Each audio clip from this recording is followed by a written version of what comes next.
नमस्कार दोस्तों। शायद ही कोई ऐसा कॉम्पिटिटिव एग्ज़ाम होगा जहां पर योजनाओं से संबंधित प्रश्न ना पूछा जाता हो। लगभग सभी प्रतियोगी परीक्षाओं में यहां से प्रश्न पूछे जाते हैं। 2022 में जितनी भी योजनाएं शुरू की गई हैं वो सारी की सारी यहां पर डिस्कस करेंगे। हालांकि हम इस टॉपिक पर एक वीडियो पहले ही बना चुके हैं। अगर आपने वो वीडियो नहीं देखी है तो देख सकते हैं, डिस्क्रिप्शन में सबसे ऊपर उसका लिंक दे रखा है। इस वीडियो में हम योजनाओं के बारे में डिटेल में पढ़ेंगे कुछ इस प्रकार से। जैसे ये पहला प्रश्न है, ये इसकी व्याख्या है, ताकि योजनाओं से संबंधित सारे के सारे पॉइंट हमारे क्लियर हो जाएं। तो चलिए स्टार्ट करते हैं पहले प्रश्न से। पहला प्रश्न है, हाल ही में किस राज्य सरकार ने मेरी पॉलिसी मेरे हाथ अभियान लॉन्च किया है? ऑप्शंस हैं कर्नाटक, आंध्र प्रदेश, त्रिपुरा या फिर तमिलनाडु। इसका सही जवाब है ऑप्शन ए यानी कर्नाटक। कर्नाटक ने मेरी पॉलिसी मेरे हाथ अभियान लॉन्च किया है। आइए इसकी डिटेल देख लेते हैं। कर्नाटक के हसन में मेरी पॉलिसी मेरे हाथ अभियान लॉन्च किया गया है और ये अभियान प्रधानमंत्री फसल बीमा योजना का हिस्सा है। प्रधानमंत्री फसल बीमा योजना क्या है, इसके बारे में हम आगे डिटेल में पढ़ेंगे। इस अभियान का उद्देश्य है देश के सभी किसानों को अपनी फसलों का बीमा करवाने के लिए प्रेरित करना। अधिक से अधिक किसान अपनी फसलों का बीमा करवाएं, ये इस पॉलिसी का या फिर इस अभियान का मुख्य उद्देश्य है। बात कर लेते हैं प्रधानमंत्री फसल बीमा योजना की। प्रधानमंत्री फसल बीमा योजना है जो ये शुरू की गई थी 2016 में। और ये योजना क्या है? इस योजना का उद्देश्य है फसल के खराब होने पर बीमा कवर प्रदान करना। अगर किसी भी किसान की फसल खराब हो जाती है प्राकृतिक आपदा के कारण, तो उसको बीमा कवर प्रदान किया जाता है प्रधानमंत्री फसल बीमा योजना के तहत, ताकि किसानों की आय स्थिर रहे, जितनी पहले थी उतनी ही अब रहे। ठीक है। इस योजना में किसानों को कुछ प्रीमियम राशि भी जमा करवानी पड़ती है। खरीफ की फसल पर 2%, रबी की फसल पर 1.5% और बागवानी फसल पर 5%। और इसमें बीमा कवर कितने का दिया जाता है? 2 लाख रुपए का। यानी कि खरीफ की फसल पर कितनी प्रीमियम राशि बनेगी? 2 लाख का अगर हम 2% निकालें तो 4,000 बनेगा। रबी फसल पर 3,000 और बागवानी फसल पर 10,000 प्रीमियम राशि देनी होगी और बीमा कवर मिलेगा 2 लाख रुपये। तो इतनी बातें हमें यहाँ से ध्यान रखनी है। तो हमें यहाँ से याद क्या रखना है? मेरी पॉलिसी मेरा हाथ अभियान कहाँ से लॉन्च किया गया है? कर्नाटक में लॉन्च किया गया है। आइए बढ़ते हैं अगले प्रश्न की ओर। दूसरा प्रश्न है, हाल ही में किस राज्य सरकार ने मुख्यमंत्री 4 श्रमिक कल्याण प्रकल्प योजना शुरू की है? ऑप्शंस है कर्नाटक, आंध्र प्रदेश, त्रिपुरा या फिर तमिलनाडु। इसका सही जवाब है ऑप्शन सी यानी त्रिपुरा। त्रिपुरा सरकार ने मुख्यमंत्री 4 श्रमिक कल्याण प्रकल्प योजना शुरू की है। आइए देख लेते हैं इसकी व्याख्या। त्रिपुरा सरकार ने मुख्यमंत्री 4 श्रमिक कल्याण प्रकल्प योजना शुरू की है। इस योजना का उद्देश्य है चाय बागान श्रमिकों को आवास, राशन और वित्तीय सहायता प्रदान करना। कौन करेगी सहायता? ये त्रिपुरा सरकार और राज्य सरकार दोनों सरकारें मिलकर ये सहायता प्रदान करेंगी चाय बागान श्रमिकों को। आप ये भी जानते रहिए, त्रिपुरा में 7,000 चाय बागान श्रमिक रहते हैं, जिनमें से 75% महिलाएं हैं। यानी कि बहुत बड़ी संख्या में त्रिपुरा में चाय बागान श्रमिक रहते हैं और उन्हीं के लिए ये योजना शुरू की गई है। चाय के उत्पादन कहाँ कहाँ पर किया जाता है त्रिपुरा में? सिपाहीजला, ऊनाकोटी, पश्चिमी त्रिपुरा और उत्तरी त्रिपुरा, इन ज़िलों में, त्रिपुरा के इन ज़िलों में चाय की खेती की जाती है। और चाय बागान श्रमिकों के लिए हाल ही में त्रिपुरा में मुख्यमंत्री 4 श्रमिक कल्याण प्रकल्प योजना शुरू की गई है। अगला प्रश्न है, ये प्रश्न बहुत ही ज़्यादा इम्पोर्टेंट है। हाल ही में किनके द्वारा डिजिटल प्लेटफॉर्म फास्टर लॉन्च किया गया है? ऑप्शंस हैं भारत के मुख्य न्यायाधीश, भारत के आर्थिक सलाहकार, इसरो के अध्यक्ष या फिर सेबी के अध्यक्ष। इसका सही जवाब है ऑप्शन ए यानी भारत के मुख्य न्यायाधीश। भारत के मुख्य न्यायाधीश के द्वारा फास्टर लॉन्च किया गया है, जो कि एक डिजिटल प्लेटफॉर्म है। आइए इसकी डिटेल देख लेते हैं। भारत के मुख्य न्यायाधीश ने डिजिटल प्लेटफॉर्म फास्टर लॉन्च किया है। फास्टर का पूरा नाम है fast and secure transmission of electronic records, ये इसका पूरा नाम है। क्या है ये प्लेटफॉर्म? आइए देख लेते हैं। सर्वोच्च न्यायालय के अंतरिम आदेश, स्थगन आदेश, जमानत आदेश, इनको ऑनलाइन संप्रेषित करने के लिए ये शुरू किया गया है। जैसे अगर किसी कैदी के लिए जमानत आदेश पारित किया गया है तो उसकी हार्ड कॉपी जेल तक पहुंचने में 2 से 3 दिन का समय लगा देती थी। तो ऐसे में कैदी को जेल में ही रहना पड़ता था, जो कि उसके मौलिक अधिकार का उल्लंघन है। किसी भी कैदी के मौलिक अधिकार का उल्लंघन न हो, इसलिए फास्टर प्लेटफॉर्म लॉन्च किया गया है। इसके अलावा सर्वोच्च न्यायालय ने सुपेस पोर्टल भी लॉन्च किया था, जिसका उद्देश्य है न्यायाधीशों को कानूनी अनुसंधान में सहायता करना। तो याद रखें, सुपेस और फास्टर ये दोनों पोर्टल किसके द्वारा लॉन्च किए गए हैं? सुप्रीम कोर्ट के द्वारा, ठीक है ना। फास्टर किसने लॉन्च किया है? सुप्रीम कोर्ट के मुख्य न्यायाधीश ने। और सुप्रीम कोर्ट के वर्तमान मुख्य न्यायाधीश कौन हैं? NV रमन्ना हैं, जो कि 48वें नंबर के मुख्य न्यायाधीश हैं। अगला प्रश्न है, हाल ही में रेलवे सुरक्षा बल ने कालाबाजारी करने वालों के खिलाफ कौन सा अभियान शुरू किया है? ऑप्शंस हैं ऑपरेशन आहट, ऑपरेशन अमानत, ऑपरेशन सर्द या फिर ऑपरेशन उपलब्ध। इसका सही जवाब है ऑप्शन डी, यानी ऑपरेशन उपलब्ध। किसके द्वारा शुरू किया गया है ये? रेलवे सुरक्षा बल के द्वारा। इसके अलावा रेलवे सुरक्षा बल ने ऑपरेशन आहट भी शुरू किया है, जिसका उद्देश्य है मानव तस्करी को रोकना। ऑपरेशन अमानत भी रेलवे सुरक्षा बल ने शुरू किया है, ये खोए हुए सामान को वापस पाने के लिए शुरू किया गया है। और ऑपरेशन सर्द का आयोजन भी किसके द्वारा किया जाता है? ऑपरेशन सर्द हवा, इसका आयोजन भी रेलवे सुरक्षा बल के द्वारा किया जाता है। और हाल ही में कालाबाजारी करने वालों के खिलाफ रेलवे सुरक्षा बल ने कौन सा ऑपरेशन शुरू किया है? ऑपरेशन उपलब्ध। आइए इसकी भी डिटेल देख लेते हैं। रेलवे सुरक्षा बल ने ऑपरेशन उपलब्ध के तहत कालाबाजारी करने वालों के खिलाफ एक अखिल भारतीय अभियान शुरू किया है। और फरवरी 2022 में RPF ने ऑपरेशन आहट शुरू किया था, ताकि मानव तस्करी को रोका जा सके। RPF की बात करें तो यह है कि केंद्रीय सशस्त्र बल है, जो कि रेल मंत्रालय के अधीन आता है। और वर्तमान में RPF के अध्यक्ष हैं अरुण कुमार। इतनी बातें हमें यहाँ से ध्यान रखनी है। बढ़ते हैं नेक्स्ट क्वेश्चन की ओर। प्रश्न है, हाल ही में मानव तस्करी का मुकाबला करने के लिए मानव तस्करी रोधी का शुभारंभ किस आयोग ने किया है? ऑप्शन है इसके राष्ट्रीय सतर्कता आयोग, वित्त आयोग, राष्ट्रीय महिला आयोग या फिर इनमें से कोई नहीं। इसका सही जवाब है ऑप्शन सी, यानी कि राष्ट्रीय महिला आयोग। इसके द्वारा मानव तस्करी का मुकाबला करने के लिए मानव तस्करी रोधी का शुभारंभ किया गया है। अब आइए इसकी भी डिटेल देख लेते हैं। राष्ट्रीय महिला आयोग ने मानव तस्करी रोधी एक प्रकोष्ठ की शुरुआत की है। राष्ट्रीय महिला आयोग की बात करें तो इसकी स्थापना राष्ट्रीय महिला आयोग अधिनियम 1990 के तहत की गई थी। कब? 31 जनवरी 1992 को इसकी स्थापना की गई थी। चूँकि इसकी स्थापना एक अधिनियम के तहत की गई है, इसलिए यह एक वैधानिक निकाय है। तो याद रखें, इसकी स्थापना 31 जनवरी 1992 को की गई थी। जयंती पटनायक इसके पहले अध्यक्ष थे। और वर्तमान में राष्ट्रीय महिला आयोग के अध्यक्ष कौन हैं? रेखा शर्मा। नेक्स्ट क्वेश्चन की ओर बढ़ते हैं।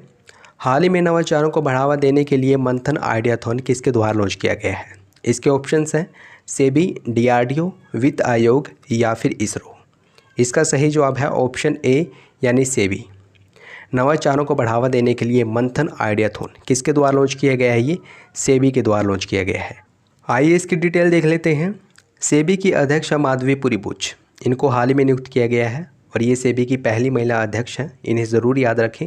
हालांकि नियुक्तियों से संबंधित हमने वीडियो बना रखी है, वहाँ पर भी कवर किया था हमने इनके बारे में। अगर आपने नहीं देखी है तो देख सकते हैं, डिस्क्रिप्शन में उनका लिंक दे रखा है। तो सेबी की अध्यक्ष माधवीपुरी बुच ने नवाचारों को बढ़ावा देने के लिए मंथन आइडियाथॉन लॉन्च किया है। मंथन आइडियाथॉन किसके द्वारा लॉन्च किया गया है? सेबी के द्वारा लॉन्च किया गया है। इसका उद्देश्य है प्रतिभूति बाजार में वित्तीय प्रौद्योगिकी यानी कि फिनटेक अर्थात फाइनेंशियल टेक्नोलॉजी का प्रयोग करके हितधारकों को अधिक से अधिक अवसर प्रस्तुत करना, ये इसका मुख्य उद्देश्य है। सेबी की बात करें तो इसकी स्थापना भारतीय प्रतिभूति एवं विनियमन बोर्ड अधिनियम 1992 के तहत की गई थी। चूँकि इसकी स्थापना भी एक अधिनियम के तहत की गई है, इसलिए यह भी एक वैधानिक निकाय है और इसकी स्थापना की गई थी 12 अप्रैल 1992 को। वर्तमान में इसका मुख्यालय है मुंबई में। आइए बढ़ते हैं नेक्स्ट क्वेश्चन की ओर। पुरस्कारों से संबंधित हमने हाल ही में वीडियो बनाई है, अगर आपने नहीं देखी है तो देख सकते हैं, डिस्क्रिप्शन में लिंक दे रखा है। नेक्स्ट क्वेश्चन है, हाल ही में किस मंत्रालय ने अंतर्राष्ट्रीय हवाई संपर्क योजना यानी कि इंटरनेशनल एयर कनेक्टिविटी स्कीम शुरू की है? ऑप्शंस हैं वित्त मंत्रालय, रक्षा मंत्रालय, नागरिक उड्डयन मंत्रालय या फिर शिक्षा मंत्रालय। इसका सही जवाब है ऑप्शन सी, यानी नागरिक उड्डयन मंत्रालय। नागरिक उड्डयन मंत्रालय के द्वारा अंतर्राष्ट्रीय हवाई संपर्क योजना शुरू की गई है। नागरिक उड्डयन मंत्री कौन है? ज्योतिरादित्य सिंधिया। वित्त मंत्रालय किनके पास है? निर्मला सीतारमण के पास। रक्षा मंत्रालय राजनाथ सिंह के पास है और शिक्षा मंत्री हैं धर्मेंद्र प्रधान। आइए इसकी डिटेल देख लेते हैं। नागरिक उड्डयन मंत्रालय द्वारा अंतर्राष्ट्रीय हवाई संपर्क योजना शुरू की गई है। इसका उद्देश्य है अंतर्राष्ट्रीय गंतव्यों के साथ हवाई संपर्क स्थापित करना, ताकि सामाजिक और आर्थिक विकास को बढ़ावा दिया जा सके। ठीक है ना। ये योजना कैसे काम करेगी? आप सभी जानते हैं भारत के कुछ राज्य अंतर्राष्ट्रीय सीमा साझा करते हैं। जो भी राज्य अंतर्राष्ट्रीय सीमा साझा करते हैं उनके कुछ स्थानों को अन्य देशों के स्थानों के साथ जोड़ा जाएगा, जैसे कि मणिपुर, असम, त्रिपुरा। इनके स्थानों को गुवाहाटी, इम्फाल और अगरतला को ढाका, बैंकॉक, काठमांडू इनके साथ जोड़ा जाएगा इस योजना के तहत। तो याद रखें, अंतर्राष्ट्रीय हवाई संपर्क योजना किसके द्वारा शुरू की गई है? नागरिक उड्डयन मंत्रालय के द्वारा। और नागरिक उड्डयन मंत्री कौन है? ज्योतिरादित्य सिंधिया। नेक्स्ट क्वेश्चन है, हाल ही में किस मंत्रालय ने टेम्पल 360 पोर्टल लॉन्च किया है? ऑप्शंस है वित्त मंत्रालय, संस्कृति मंत्रालय, नागरिक उड्डयन मंत्रालय या फिर शिक्षा मंत्रालय। इसका सही जवाब है ऑप्शन बी, संस्कृति मंत्रालय। संस्कृति मंत्रालय ने टेम्पल 360 पोर्टल लॉन्च किया है। संस्कृति मंत्री कौन है? वर्तमान में संस्कृति मंत्री है जी किशन रेड्डी। आइए देख लेते हैं इसकी डिटेल। केंद्रीय संस्कृति मंत्रालय द्वारा टेम्पल 360 पोर्टल लॉन्च किया गया है। क्या है ये पोर्टल? इसके माध्यम से देश भर के जितने भी मंदिर हैं उनका ऑनलाइन प्रदर्शन किया जा सकेगा, ठीक है ना, और कहीं से भी कहीं पर भी इन मंदिरों को देखा जा सकेगा। इसके अलावा भारत के चारों धाम और 12 ज्योतिर्लिंग, इन सब का भी लाइव स्ट्रीमिंग के माध्यम से दर्शन किया जा सकेगा। भारत के 4 धाम कौन कौन से हैं? बद्रीनाथ जो कि उत्तराखंड में है, द्वारका गुजरात में है, रामेश्वरम तमिलनाडु में है और पुरी ओडिशा में है। तो याद रखें, टेम्पल 360 पोर्टल किस मंत्रालय ने शुरू किया है? संस्कृति मंत्रालय ने। आइए बढ़ते हैं अगले शानदार प्रश्न की ओर। हाल ही में किस संस्था या किन संस्थाओं ने गुजरात सरकार की मिशन स्कूल ऑफ एक्सीलेंस परियोजना के लिए 7,500 करोड़ रुपए का ऋण प्रदान करने का निर्णय लिया है? ऑप्शंस है विश्व बैंक, अंतर्राष्ट्रीय व्यापार संगठन, एशियन इंफ्रास्ट्रक्चर डेवलपमेंट बैंक या फिर ए और सी दोनों। इसका सही जवाब है ऑप्शन डी, यानी कि ऑप्शन ए और सी दोनों सही हैं। अर्थात विश्व बैंक और एशियन इंफ्रास्ट्रक्चर डेवलपमेंट बैंक, इन दोनों ने 7,500 करोड़ रुपए का ऋण देने का फैसला किया है।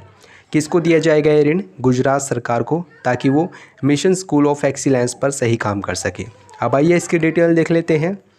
विश्व बैंक और एशियन इंफ्रास्ट्रक्चर डेवलपमेंट बैंक, इन दोनों बैंकों ने या फिर इन दोनों संस्थानों ने गुजरात सरकार की मिशन स्कूल ऑफ एक्सीलेंस परियोजना के लिए 7,500 करोड़ रुपए का ऋण प्रदान करने का निर्णय लिया है, ताकि शिक्षा की गुणवत्ता में सुधार किया जा सके। बात कर लेते हैं इन संस्थानों की। अंतर्राष्ट्रीय पुनर्निर्माण और विकास बैंक यानी कि IBRD और अंतर्राष्ट्रीय मुद्रा कोष यानी कि IMF, इन दोनों की स्थापना वर्ष 1944 में की गई थी ब्रिटेन वुड्स सम्मेलन के दौरान। कई बार एग्जाम में प्रश्न बनता है कि जो विश्व बैंक और IMF यानी कि अंतर्राष्ट्रीय मुद्रा कोष है, इनकी स्थापना किस सम्मेलन के दौरान की गई थी? ब्रिटेन वुड्स सम्मेलन के दौरान की गई थी वर्ष 1944 में। जो IBRD है यानी कि अंतर्राष्ट्रीय पुनर्निर्माण और विकास बैंक है, इसे ही विश्व बैंक के नाम से जाना जाता है और इन दोनों का मुख्यालय, विश्व बैंक और अंतर्राष्ट्रीय मुद्रा कोष, इन दोनों का मुख्यालय कहाँ पर है? वॉशिंगटन DC में है। एशियन इंफ्रास्ट्रक्चर डेवलपमेंट बैंक की बात करें तो इसकी स्थापना की गई थी 25 दिसंबर 2015 को और इसका मुख्यालय है बीजिंग में। आइए बढ़ते हैं नेक्स्ट क्वेश्चन की ओर। हाल ही में महिला एवं बाल विकास मंत्रालय किसके सहयोग से स्त्री मनोरक्षा परियोजना की शुरुआत कर रहा है? ऑप्शंस हैं यूनिसेफ, निम्हांस, शिक्षा मंत्रालय या फिर वित्त मंत्रालय। इसका सही जवाब है ऑप्शन बी, यानी कि निम्हांस। निम्हांस और महिला एवं बाल विकास मंत्रालय, इन दोनों के सहयोग से स्त्री मनोरक्षा परियोजना शुरू की गई है। आइए इसकी व्याख्या देख लेते हैं। भारत में महिलाओं के मानसिक स्वास्थ्य में सुधार के लिए महिला एवं बाल विकास मंत्रालय तथा निम्हांस, इन दोनों के सहयोग से स्त्री मनोरक्षा परियोजना शुरू की जा रही है। इसका उद्देश्य है देश भर के 6,000 वन स्टॉप केंद्रों के पदाधिकारियों को मानसिक स्वास्थ्य प्रशिक्षण प्रदान करना। जो वन स्टॉप केंद्र है, वन स्टॉप केंद्र, यहाँ पर महिलाएं चिकित्सा, कानूनी और आपराधिक मुद्दों पर सहायता प्राप्त कर सकती है और यहाँ पर जितने भी पदाधिकारी हैं उनको मानसिक स्वास्थ्य प्रशिक्षण देने के लिए ही मनोरक्षा परियोजना शुरू की गई है। किन किन के द्वारा ये योजना शुरू की गई है? महिला एवं बाल विकास मंत्रालय और निम्हांस। महिला एवं बाल विकास मंत्री कौन है? स्मृति ईरानी। आप ये भी याद रखें। अगला प्रश्न है, हाल ही में संभव और स्वावलंबन पहल किस मंत्रालय द्वारा शुरू की गई है? ऑप्शंस हैं MSME मंत्रालय, ग्रामीण एवं पंचायती राज मंत्रालय, शिक्षा मंत्रालय या फिर वित्त मंत्रालय। इसका सही जवाब है ऑप्शन ए, MSME मंत्रालय। इस मंत्रालय के द्वारा संभव और स्वावलंबन, ये दोनों योजनाएं शुरू की गई है। आइए इन्हें डिटेल में देख लेते हैं। केंद्रीय सूक्ष्म और लघु उद्यम यानी कि MSME राज्य मंत्री भानु प्रताप ने संभव और स्वावलंबन पहले शुरू की है और इन पहलों का उद्देश्य है, ये योजनाएं हैं जो पहले हैं जो इनका उद्देश्य है उद्यमशीलता को अधिक से अधिक बढ़ावा देना। जो MSME है इसके मंत्री कौन हैं? केंद्रीय मंत्री नारायण राणे, ये इसके केंद्रीय मंत्री हैं। इसके अलावा MSME को बढ़ावा देने के लिए रैंप कार्यक्रम भी शुरू किया जा रहा है और MSME मंत्रालय ने ही हाल ही में समर्थ पहल शुरू की है ताकि रोज़गार को अधिक से अधिक बढ़ावा दिया जा सके। यानी कि हाल ही में MSME के द्वारा 3-4 पहल लॉन्च की गई है। पहली संभव, दूसरी स्वावलंबन, इन दोनों का उद्देश्य है उद्यमशीलता को बढ़ावा देना। समर्थ पहल ये भी MSME के द्वारा शुरू की गई है और MSME को बढ़ावा देने के लिए रैंप कार्यक्रम भी शुरू किया गया है। अगर आपने योजनाओं से संबंधित पहले वाली वीडियो नहीं देखी है तो देख सकते हैं, आपकी इच्छा है, डिस्क्रिप्शन में लिंक दे रखा है। अगला प्रश्न है, हाल ही में स्वच्छाग्रह अभियान किस मंत्रालय द्वारा शुरू किया गया है? ऑप्शंस हैं संस्कृति मंत्रालय, जल शक्ति मंत्रालय, आवास एवं शहरी कार्य मंत्रालय या फिर उपरोक्त सभी। इसका सही जवाब है ऑप्शन डी, उपरोक्त सभी, यानी कि संस्कृति मंत्रालय, जल शक्ति मंत्रालय और आवास एवं शहरी मंत्रालय, इन तीनों ने स्वच्छाग्रह अभियान शुरू किया है। आइए इसे भी डिटेल में देख लेते हैं। संस्कृति मंत्रालय, जल शक्ति मंत्रालय और आवास एवं शहरी कार्य मंत्रालय, इन तीनों ने 5 मार्च को नई दिल्ली से स्वच्छाग्रह अभियान शुरू किया है। संस्कृति मंत्री कौन है? जी किशन रेड्डी। और जल शक्ति मंत्रालय किनके पास है? गजेंद्र सिंह शेखावत के पास। शहरी एवं आवास एवं शहरी कार्य मंत्रालय, इसके मंत्री हैं हरदीप सिंह पुरी। ठीक है ना। जो स्वच्छाग्रह अभियान है ये दुनिया के सबसे बड़े और सबसे प्रभावित जन आंदोलन सत्याग्रह से प्रेरित करके शुरू किया गया है और इसका उद्देश्य है स्वच्छता की एक स्थायी संस्कृति विकसित करना, स्वच्छता का विस्तार करना, स्वच्छता को अधिक से अधिक बढ़ावा देना, ये इसका मुख्य उद्देश्य है। प्रश्न है, अंतर्राष्ट्रीय महिला दिवस के अवसर पर महिला एवं बाल विकास मंत्रालय ने किस मंत्रालय के सहयोग से कन्या शिक्षा प्रवेश उत्सव अभियान शुरू किया है? ऑप्शंस हैं शिक्षा मंत्रालय, वित्त मंत्रालय, रक्षा मंत्रालय या फिर इनमें से कोई नहीं। बात हो रही है कन्या शिक्षा प्रवेश उत्सव की, तो किसके सहयोग से शुरू किया जाएगा? शिक्षा मंत्रालय के सहयोग से। ठीक है ना। इसकी डिटेल की बात करें तो जैसे कि मैंने बताया, ये अभियान शुरू किया गया है महिला एवं बाल विकास मंत्रालय और शिक्षा मंत्रालय, इन दोनों के सहयोग से इसे शुरू किया गया है। इसका उद्देश्य है 11 से 14 वर्ष आयु वर्ग की स्कूल न जाने वाली किशोरियों को शिक्षा प्रणाली में वापस लाना, यानी कि छात्राओं को शिक्षा के साथ जोड़ना। किन छात्राओं को? जिनकी उम्र 11 से 14 वर्ष है, उन छात्राओं को शिक्षा के साथ जोड़ना, ये इसका मुख्य उद्देश्य है। शिक्षा छात्राओं से संबंधित एक और योजना है which is very very important, और वो योजना है बेटी बचाओ बेटी पढ़ाओ योजना। ये शुरू की गई थी 24 जनवरी 2015 को हरियाणा के पानीपत जिले से। मोस्ट इम्पोर्टेंट योजना है, एग्ज़ाम में पूछी जाती है, इसे ज़रूर याद रखें। अगला प्रश्न है, हाल ही में किस राज्य में ऊंट संरक्षण और विकास नीति की घोषणा की गई है? ऑप्शंस हैं हरियाणा, पंजाब, राजस्थान या फिर उत्तर प्रदेश। इसका सही जवाब है ऑप्शन सी, यानी कि राजस्थान। राजस्थान में ऊंट संरक्षण और विकास नीति की घोषणा की गई है। राजस्थान राज्य सरकार द्वारा बजट 2022-23 में ऊंट संरक्षण और विकास नीति की घोषणा की गई है। चूँकि ऊँटों की आबादी लगातार घटती जा रही है, इसलिए राजस्थान सरकार ने ये निर्णय लिया है। और भारत में सबसे ज़्यादा ऊँट कहाँ पर पाए जाते हैं? भारत में जितने भी ऊँट पाए जाते हैं उनका 85% सबसे ज़्यादा कहाँ पर पाए जाते हैं? राजस्थान में पाए जाते हैं। ठीक है ना। और उनके लिए ही राजस्थान सरकार ने ऊंट संरक्षण और विकास नीति शुरू की है। हाल ही में कुछ नियुक्तियां भी की गई हैं और इन नियुक्तियों से संबंधित हाल फिलहाल में जो एग्ज़ाम हुए हैं वहां पर भर भर के प्रश्न पूछे गए हैं। अगर आपने ये वीडियो नहीं देखी है तो देख सकते हैं। जैसे इसरो के नए अध्यक्ष किसे नियुक्त किया गया है? 10वें अध्यक्ष नियुक्त किया गया है एस सोमनाथ को। SSC के नए अध्यक्ष एस किशोर बने हैं। JNU यानी कि जवाहरलाल नेहरू यूनिवर्सिटी, इसकी पहली महिला कुलपति बनी हैं शांति श्री धूरपड़ी। भारत के नए लेखा महानियंत्रक CGA सोनाली सिंह को बनाया गया है और भारत के पहले राष्ट्रीय समुद्री सुरक्षा समन्वयक GA कुमार को बनाया गया है। अगर आपने ये वीडियो नहीं देखी है तो देख सकते हैं, डिस्क्रिप्शन में लिंक दे रखा है। नेक्स्ट क्वेश्चन है, हाल ही में निम्नलिखित में से किस मंत्रालय ने पेंशन दान करे योजना डोनेटिव पेंशन स्कीम शुरू की है?